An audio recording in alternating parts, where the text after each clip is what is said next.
ये है सीबीएन की प्रस्तुति और आप देख रहे हैं एक नई जिंदगी। गुड मॉर्निंग फ्रेंड्स, एक नई जिंदगी में आपका स्वागत है। हम बहुत खुश हैं इस सुबह आप हमारे साथ जुड़े हैं। जी बिल्कुल दोस्तों, हमें बहुत खुशी होती है हर सुबह जब आप हमारे साथ इस प्रोग्राम में जुड़ते हैं जिसका नाम है एक नई जिंदगी। दोस्तों, आज के दौर में लोग सक्सेसफुल बनने के लिए और अपनी नौकरी को बचाने के लिए खास करके किसी भी हद तक जा सकते हैं। यस, इनफैक्ट रिसेंटली रिबेका, ये पेंडेमिक के दौरान और इसके बाद भी जॉब कल्चर में एक बहुत ही मैसिव चेंज आया है। जिस तरह से हम काम करते हैं, इस पूरे नज़रिए को देखने का अब जो सोच है, ये सब बदला है। और इस सब में परमेश्वर चाहता है कि हम विश्वास योग्यता के साथ, दोस्तों, पूरी विश्वास योग्यता के साथ परमेश्वर के प्रति और अपने काम के प्रति ऐसे हम अपना जीवन निभाएं। जी बिल्कुल दोस्तों, आज प्रोग्राम में हम यही जानेंगे कि किस तरह हम अपने काम के क्षेत्र में विश्वास योग्य बन सकते हैं।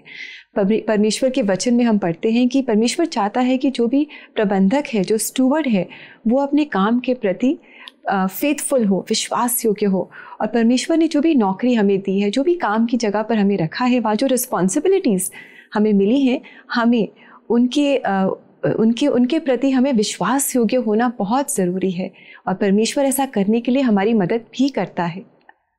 यस, और इसी सिलसिले में दोस्तों आज हम एक खूबसूरत कहानी को देखने वाले हैं। कहानी है वी रामकृष्ण की, जो इंजीनियरिंग कॉलेज में रिक्रूटमेंट प्लेसमेंट की जिम्मेदारी उनकी थी। ऐसे समय में रामकृष्ण का क्या रिस्पॉन्स रहा, आइए दोस्तों इनसे मिलकर हम जानें। मेरा नाम रामकृष्ण वासमसेट्टी है। मैं पिछले 15 सालों से आंध्र प्रदेश के जाने माने इंजीनियरिंग कॉलेजों में से एक में एसोसिएट प्रोफेसर के रूप में काम कर रहा हूं और कॉरपोरेट रिलेशंस और प्लेसमेंट्स को भी हेड कर रहा हूं। जब मैं इंटरमीडिएट फर्स्ट ईयर में पढ़ रहा था तो मुझे मेरे कज़न ने एक मीटिंग में जाने के लिए बहुत कहा। जैसा कि लूका 19 में लिखा है जक्कई के बारे में। जक्कई की कहानी, प्रभु यीशु मसीह इस दुनिया में खोए हुए लोगों को बचाने के लिए आया है। मुझे एहसास हुआ कि मैं एक पापी था और मैंने बहुत कुछ गलत किया है। मुझे अपना जीवन बचाने के लिए परमेश्वर को स्वीकार करने की आवश्यकता है। तो उस वचन ने मुझे बहुत आशा दी और मैंने ये भी महसूस किया कि मैं एक पापी था। और जैसे जक्कई ने प्रभु यीशु मसीह को स्वीकार किया था, मैंने भी वैसे ही उन्हें अपने जीवन में स्वीकार किया। मैंने 10वीं इंटरमीडिएट तेलुगु मीडियम से की है। फिर मैं इंजीनियरिंग करने गया जहां मुझे इंग्लिश मीडियम में पढ़ना था। तो उस समय मुझे बहुत सारी चुनौतियों का सामना करना पड़ा, जैसे इंजीनियरिंग में बैकलॉग क्लियर करना, खासकर जो बच्चे तेलुगु मीडियम बैकग्राउंड से आए थे। लेकिन परमेश्वर ने हर समय, हर सेमेस्टर में और हर साल मेरी इन सभी चीज़ों को क्लियर करने में बहुत मदद की। फिर मैं एक असिस्टेंट प्रोफेसर बना और इसके बाद मुझे एक प्रमोशन के रूप में मौका मिला एक एसोसिएट प्रोफेसर बनने का। फिर मेरी ज्वाइनिंग के कुछ सालों बाद मैं प्लेसमेंट एक्टिविटीज में चला गया। मेरी जिम्मेदारी है कॉरपोरेट्स, इंडस्ट्रीज को कॉलेज में लाने और स्टूडेंट्स को तैयार करने की।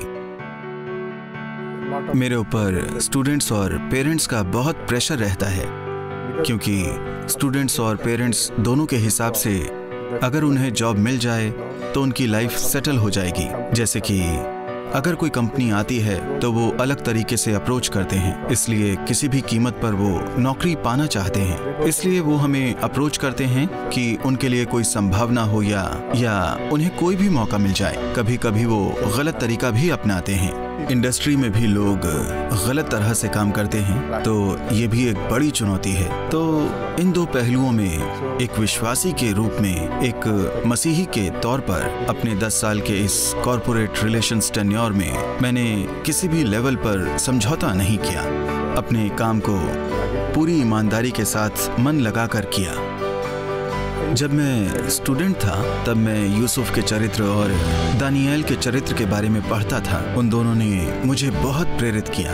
अच्छा, एक बात है, पहले अध्याय में हम दानिएल के बारे में पढ़ते हैं कि उसके सामने बहुत सारे सुख थे, बहुत बढ़िया खाना था, अच्छा पहनने को था, उसके सामने बहुत सारा सुख था, लेकिन जिस तरह से उसने फैसले लिए वो बहुत चुनौतीपूर्ण थे। उसने कुछ भी लिया लेकिन उसने भोजन नहीं लिया।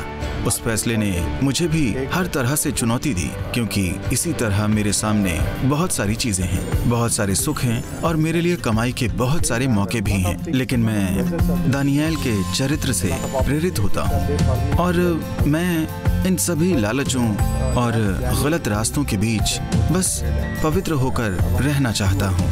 अपने जीवन को पूरी ईमानदारी के साथ पवित्र रहकर जीना चाहता हूँ। हम चाहे जहाँ भी हैं, पर जब हम विश्वास योग्य होने में असफल हो जाते हैं तब हम अपनी गवाही खो देते हैं। मेरे जीवन में भी मैं बहुत खुश हूँ कि परमेश्वर ने मुझे भरपूरी से आशीषित किया। जैसा कि मैं अपने प्रोफेशन में, अपनी पढ़ाई में और अपने चर्च में और अपनी मिनिस्ट्री में परमेश्वर के प्रति वफादार था, इसीलिए परमेश्वर ने मुझे खास रूप से हर चीज़ से आशीषित किया है। कितना अच्छा लगा रामकृष्ण जी से मिलकर, और उन्होंने कहा परमेश्वर के वचन से कि जो कुछ भी हम करें वो तन मन से करें, ये समझकर कि हम मनुष्यों के लिए नहीं कर रहे परंतु प्रभु के लिए कर रहे हैं, क्योंकि हम जानते हैं कि इसके बदले परमेश्वर से हमें मिरास मिलेगी। परमेश्वर हमारे विश्वास योग्यता को आशीषित करेगा। वाकई में काफ़ी सराहनीय कहानी है रामकृष्ण जी की, और कैसे शास्त्र ने उन्हें प्रोत्साहित किया। शास्त्र में जिन किरदारों का जिक्र है उनसे वो प्रोत्साहित हुए। Rebecca, that is so wonderful. जी बिल्कुल दोस्तों, हम भी अपने काम के प्रति विश्वास योग्य हों और सही समय पर परमेश्वर हमारे जीवन को हमें बहुत आशीषित करेगा। यस दोस्तों, जब हम नौकरी की बात करते हैं तो नौकरी और काम, वर्क और जॉब, ये दो अलग शब्द है। अक्सर हम जॉब से कभी ना कभी रिटायर हो जाते हैं, हमारा सेवा जो है वो ख़त्म हो जाता है, लेकिन काम जो है ये हमारे मरते दम तक हमारे साथ रहता है। और शास्त्र में जब हम गौर से पढ़ते हैं तो जब परमेश्वर ने आदम को बनाया तब उसे एक जिम्मेदारी दी, उसे एक काम सौंपा। अक्सर लोगों को लगता है कि आदम ने पाप किया और फिर काम एक श्राप के रूप में आया, लेकिन ऐसा बिल्कुल नहीं है, क्योंकि परमेश्वर की नज़र में काम अच्छा है। परमेश्वर ने काम करके इस सृष्टि की रचना की 6 दिनों में और 7वें दिन आराम किया। तो अगर हम आराम करना चाहते हैं तो ये बहुत ज़रूरी है कि हम भी काम करें। आइए दोस्तों, हम देखते हैं परमेश्वर ने आदम से क्या कहा। उत्पत्ति का 2 अध्याय और 15वां वचन। जेनेसिस 2:15, उत्पत्ति 2 अध्याय 15वां वचन कहता है, तब यहोवा परमेश्वर ने आदम को लेकर अदन की वाटिका में रख दिया कि वह उसमें काम करे और उसकी रक्षा करे। कितनी अच्छी बात है ना। परमेश्वर ने आदम को काम सौंपा, उसे बनाया, उसे सब कुछ दिया, खाने पीने के लिए एक साथी भी दिया और साथ ही साथ उसे एक जिम्मेदारी दी। ऐसे ही दोस्तों आज के समय में परमेश्वर ने हमें जिम्मेदारी दी है। आज काम की संस्कृति, जॉब कल्चर तेजी से बदल रहा है। हमारे आसपास हालात बदल रहे हैं। कुछ लोग हैं जो समझौता कर रहे हैं, कुछ लोग हैं जो आलसी है और अपना काम ठीक से करते नहीं, कुछ लोग हैं जो सामग्री नहीं वक्त की चोरी करते हैं, यानी कि आते हैं बैठते हैं अपना काम नहीं करते। ऐसे कल्चर से हम सराउंडेड है। ऐसे में परमेश्वर चाहता है कि हम एक अंधेरे में ज्योति के समान चमके। वैसे ही जैसे शास्त्र में किरदार जो अलग अलग है, उन्होंने अपने नौकरी में परमेश्वर के प्रति बड़ी विश्वास योग्यता दिखाई। चाहे आप याकूब की कहानी लीजिए, यूसुफ की कहानी लीजिए, दानियल की कहानी लीजिए, दाऊद की कहानी लीजिए, नेहमाया की कहानी लीजिए, ये सब मजदूर थे, ये सब कामगरी थे, ये सब एम्प्लॉइज थे, लेकिन इन्होंने परमेश्वर को ही नहीं लेकिन अपने बॉस को भी अपने विश्वास योग्यता के साथ, फेथफुलनेस के साथ प्रसन्न किया। दोस्तों आइए एक खूबसूरत वचन मैं आपके लिए पढ़ना चाहता हूं जो कहता है कि जो मेहनत करता है उसे परमेश्वर धनी बनाता है। नीति वचन 10वां अध्याय 4वां वचन में आपके लिए पढ़ता हूं। प्रोवर्ब्स चैप्टर 10 वर्स 4, नीति वचन 10वां अध्याय 4वां वचन कहता है, जो काम में ढिलाई करता है वह निर्धन हो जाता है, परंतु कामकाजी लोग अपने हाथों के द्वारा धनी होते हैं। दोस्तों कितना स्पष्ट है ना ये वचन, जो कहता है हमसे कि अगर हम धनी होना चाहते हैं तो हमें विश्वास योग्यता में बढ़ना है, मेहनत तरीके से हमें काम करना है। क्यों ना आप हमें बताएं लिखकर कमेंट सेक्शन में कि कैसे आप कौन सा बदलाव अपने चरित्र में देखना चाहते हैं, खासकर काम के क्षेत्र में। जिससे कि आपका जीवन परिवर्तित हो और आशीषित हो। जी बिल्कुल दोस्तों, आप हमें ज़रूर बताएं। हमारे CBN इंडिया के YouTube चैनल पर जाकर आज के एपिसोड के कमेंट सेक्शन में आप अपने आंसर्स हमारे साथ ज़रूर शेयर करें ताकि हम आपके लिए प्रार्थना करें। और प्रार्थना के लिए भी आप हमें कॉल कर सकते हैं। हमारा नंबर है 9910401010। ये है हमारी CBN प्रेयर लाइन। यस, और दोस्तों इसी नंबर पर आप हमें व्हाट्सएप भी कर सकते हैं, या आप हमें मैसेज भेज सकते हैं, या फिर वॉइस रिकॉर्डिंग छोड़ सकते हैं। हमें आपके रिस्पॉन्स का बेसब्री से इंतज़ार रहेगा। अब समय है ब्रेक का। दोस्तों जब ब्रेक से लौट कर आएंगे तो एक और प्रोत्साहनजनक कहानी को देखने वाले हैं, सच्ची कहानी को। तो कहीं जाइएगा नहीं, हमारे साथ बने रहिए।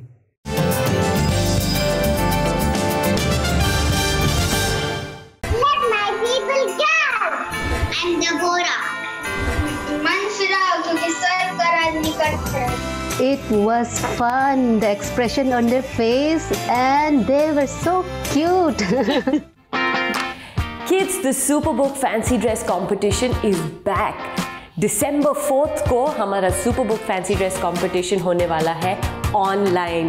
तो आप चाहे जहाँ भी है देश में, wherever you are in the country, you can participate। और रजिस्टर करने के लिए आप cbnindia.org पे जाके रजिस्टर कीजिए। हमारे जितने भी विनर्स हैं उनको मिलेगा बहुत सारे गिफ्ट्स, और जितने लोग पार्टिसिपेट करेंगे उनको मिलेगा एक पार्टिसिपेशन सर्टिफिकेट एंड एन ई-कॉमिक। आज ही रजिस्टर कीजिए, जल्दी जाइए, अपने पेरेंट्स को बोलिए आपको रजिस्टर करना है सुपरबुक फैंसी ड्रेस कंपटीशन के लिए। I hope to see you all there. Bye.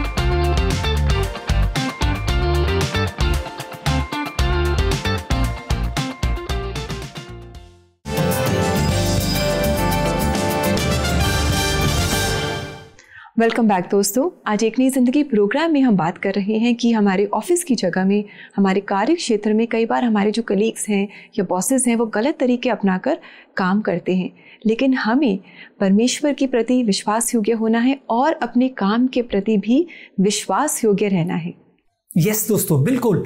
और ऐसा करने से परमेश्वर को हम महिमा लेकर आते हैं, परमेश्वर प्रसन्न होता है। दोस्तों याद रखिए, परमेश्वर सिर्फ रविवार का परमेश्वर नहीं है, वो 7 दिन का परमेश्वर है। तो जैसे आप रविवार को उत्साहित है उसकी सेवा करने के लिए, गीत गाने के लिए, आराधना करने के लिए, वैसे ही परमेश्वर चाहता है कि हम अपने काम में भी बड़े शिद्दत से उसकी सेवा करें, उसको महिमा लेकर आए। और ऐसी एक कहानी दोस्तों हम आपको बताने जा रहे हैं, वो है रूथ शर्ली की। रूथ शर्ली बहुत उत्साहित थी जब उन्हें कॉर्पोरेट में नौकरी मिली और बड़े सपनों के साथ वो इस दुनिया में आई। जी, लेकिन बहुत जल्द उन्हें पता चला कि जो उनकी नौकरी की जगह है वहाँ पर जो माहौल है वो ठीक नहीं है। वहाँ पर वो सारे काम हो रहे हैं जो सही नहीं है परमेश्वर की नज़रों में। आइए देखते हैं कि ऐसे समय में रूथ शर्ली का रिस्पॉन्स क्या रहा। हाय, मैं रूथ शर्ली हूँ। जब मुझे एक बड़ी मल्टीनेशनल कंपनी में मेरी पहली नौकरी मिली तो मैं काफ़ी खुश थी, क्योंकि जिस पल मैंने इस कॉर्पोरेट जगत में कदम रखा था तो मुझे लगा कि वाह, यहाँ तो सब कुछ कितना सोफिस्टिकेटेड है। अलग अलग कल्चर्स, बैकग्राउंड्स के लोग थे और भारत के अलग अलग हिस्सों से आए लोग वहाँ मौजूद थे। और साथ ही मैं वहाँ अपने हर नए दिन को लेकर बहुत ही ज़्यादा उत्साहित थी। लग रहा था कि सब कुछ नया था, सब कुछ चुनौतीपूर्ण था, सब कुछ मुझे वहाँ बहुत ही अलग लग रहा था। वहाँ मेरे कुछ अच्छे पल भी थे और साथ ही मेरे सामने कई चुनौतीपूर्ण परिस्थितियाँ भी आईं और मुझे लगा कि मैं कई सवालों से जूझ रही हूँ। जब मुझे लोगों के बारे में कुछ बातें पता चली तो मैं बिल्कुल ही हैरान रह गई। मुझे पता चला कि कुछ लोग अपने तनावों से निकलने के लिए गलत तरह की लत में पड़े हुए थे, जिससे वो अपने तनाव से छुटकारा पाते थे। यहाँ तक कि वो अडल्ट कंटेंट भी शेयर करते थे। उन्हें इस बात का एहसास भी नहीं था कि ये एक तरह की लत होती है। मैं हैरान थी क्योंकि ये बिल्कुल गलत था और बाइबल जो कहती है ये उसका उल्टा था। तो ये मेरे लिए कई चुनौतीपूर्ण परिस्थितियाँ थीं। मेरे विश्वास को चुनौती दी गई थी। मुझे लगा कि मैं अपनी गवाही खो दूंगी। मुझे लगा था कि कहीं मैं भी पाप में न फंस जाऊं। एक मसीही परिवार में मसीही वैल्यूज़ के साथ पले बड़े होने के कारण हम चाहे जहाँ कहीं भी हों, हमारे स्वभाव में प्रभु यीशु मसीह की छवि दिखनी चाहिए, परमेश्वर की संतान के रूप में, बढ़ते विश्वासी के रूप में। प्रभु यीशु मसीह के अनुयायी के रूप में हमें सबसे अलग होना चाहिए। मेरे दोस्त और मेरे टीममेट वो मेरा सब मजाक उड़ाते थे, कभी कभी मेरी टांग खींचते थे और कभी कभी मुझसे कुछ ऐसे बुरे शब्द कहते थे जिनसे मुझे चोट पहुंचती थी, क्योंकि वो जानते थे मैं उनसे अलग थी। मैं अपने दिन की शुरुआत परमेश्वर के वचन से करती हूँ। मैं अपना खाली समय परमेश्वर के साथ बिताती हूँ। तब मैं परमेश्वर से प्रार्थना करती थी कि हे परमेश्वर, आप मेरी मदद करें। मैं नहीं जानती कि मैं आज के दिन का सामना कैसे करूँगी, लेकिन आप मुझे अपनी ताकत से बलवान करें और अपने वचन से मुझे शक्ति दें। और परमेश्वर मुझसे बात करते थे। जब मुझे जो दिया गया था मैं उसमें विश्वास योग्य रही, तो परमेश्वर ने मुझे बहुत ही अलग तरीके से आदर किया, जिसके बारे में मैं कभी सोच भी नहीं सकती थी।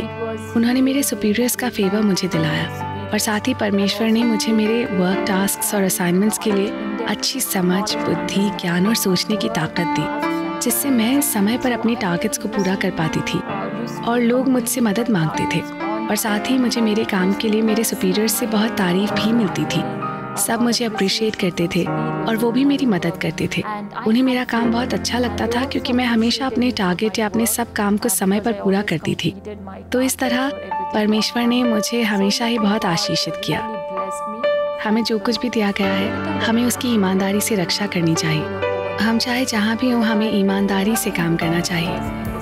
चाहे वो आपका वर्क प्लेस हो या चाहे किसी इंसान का अपने परिवार के प्रति कोई रिश्ता हो या किसी से किया कोई वादा हो, तो हम जहाँ कहीं भी हों, जब हम विश्वास योग्य होंगे, परमेश्वर हम पर अनुग्रह करेंगे।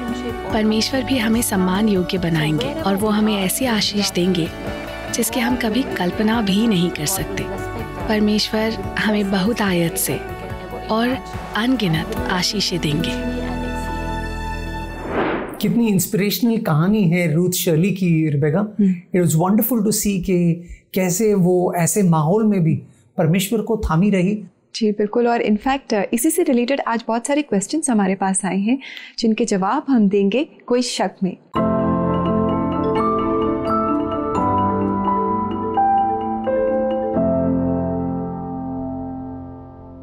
आइए दोस्तों, देखिए आज का पहला सवाल जो हमसे पूछ रहे हैं मिस्टर नारायण, और ये कह रही हैं कि अपनी पर्सनल ग्रोथ के लिए अगर मुझे फ्रीक्वेंटली जॉब्स चेंज करने पड़े, क्या ये सही है या मुझे किसी एक ऑर्गेनाइजेशन के प्रति फेथफुल रहना चाहिए?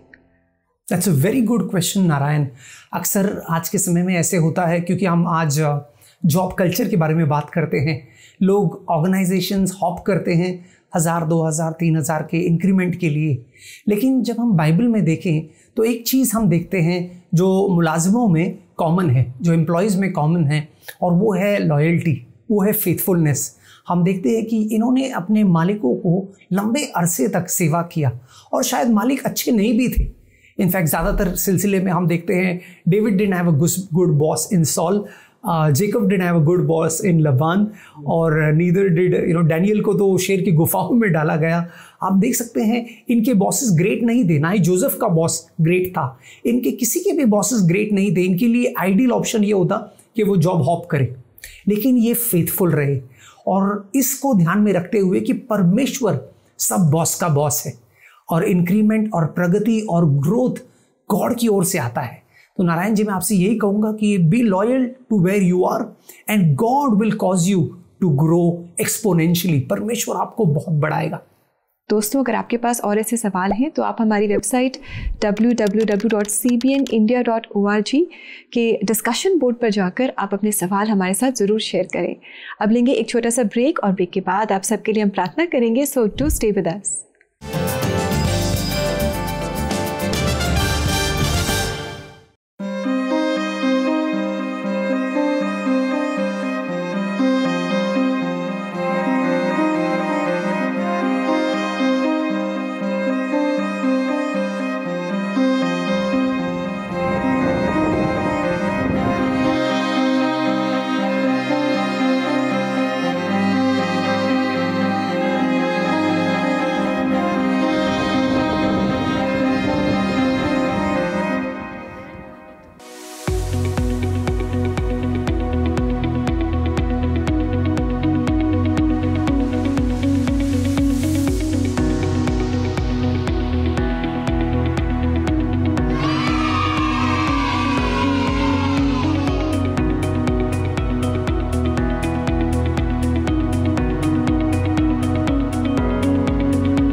वेलकम बैक दोस्तों।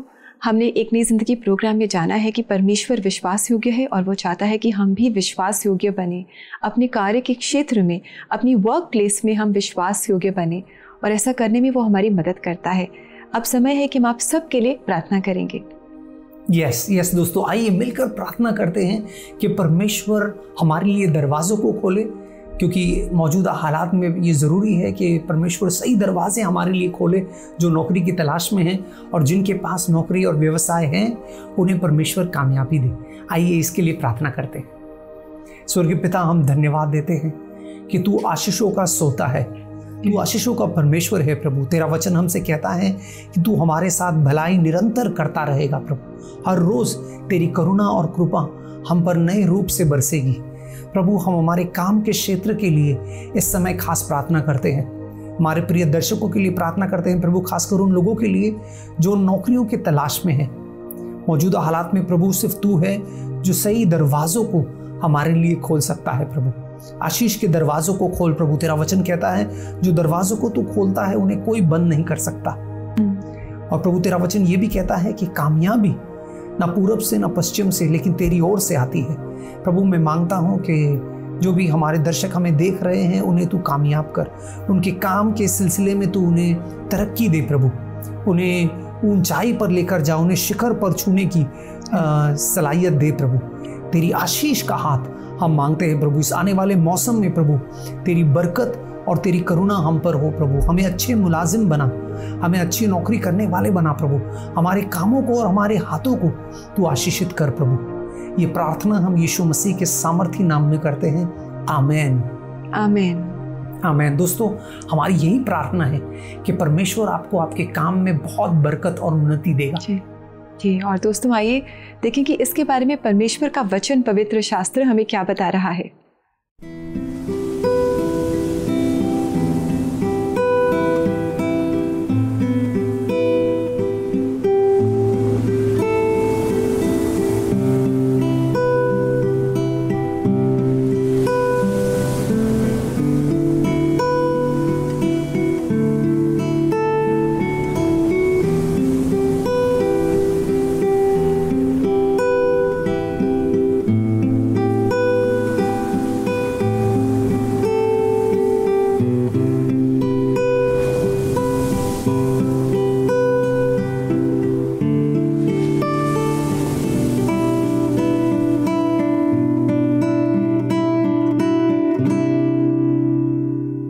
दोस्तों, कितना सामर्थी वचन है जो कहता है कि जो थोड़े में विश्वासु रहेगा वो अधिक में विश्वासु रहेगा, और जो थोड़े में अविश्वासु रहेगा वो अधिक में भी वैसा ही रहेगा।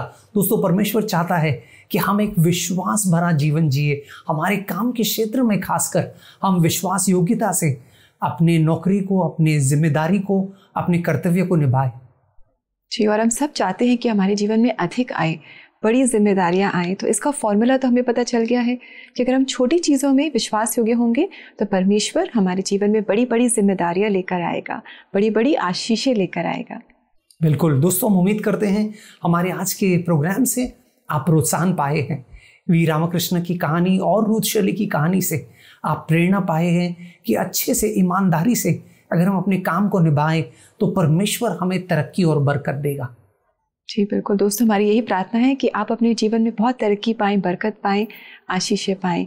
याद रखें कि परमेश्वर ही है जो आपका सहारा है और आपका मददगार है।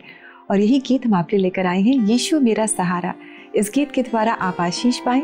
हम लेंगे आपसे इजाजत। नमस्कार। नमस्कार दोस्तों।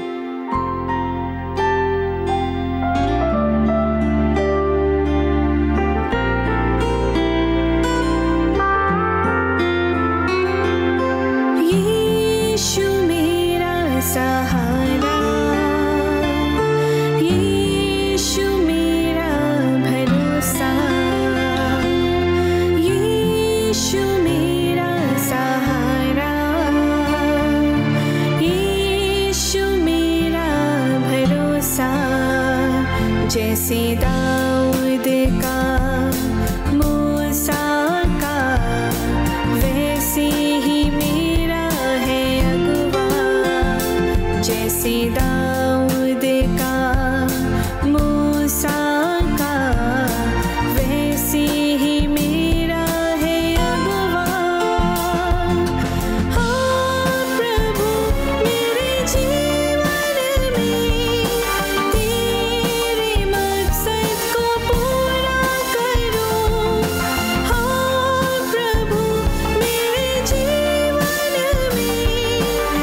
सहारा, यीशु मेरा भरोसा, यीशु मेरा सहारा, यीशु मेरा भरोसा।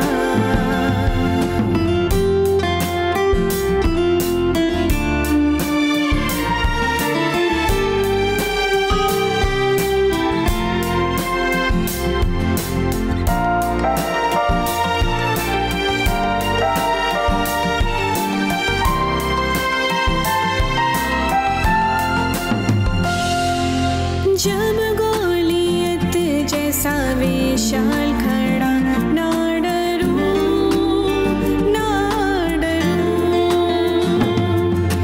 जब गोलियत जैसा विशाल खड़ा, तो भी मैं ना डरूंगा।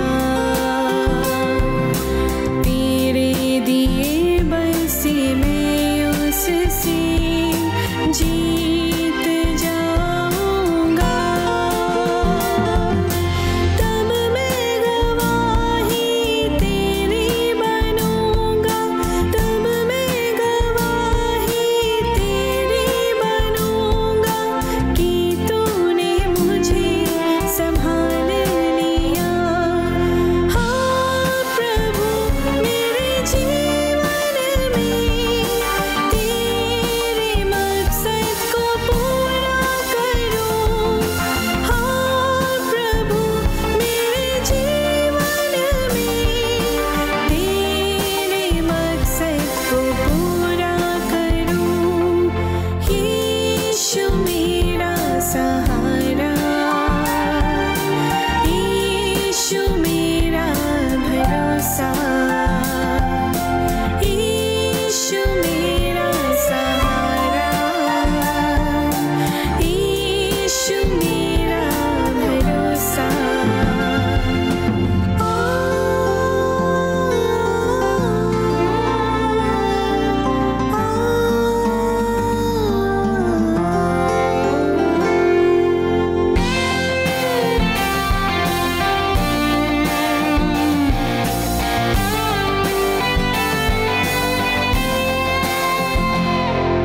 चाहे हो लाल समुंदर सामने, ना डरूं, ना डरूं। चाहे हो लाल समुंदर सामने, पीछे फिरौन की सेना,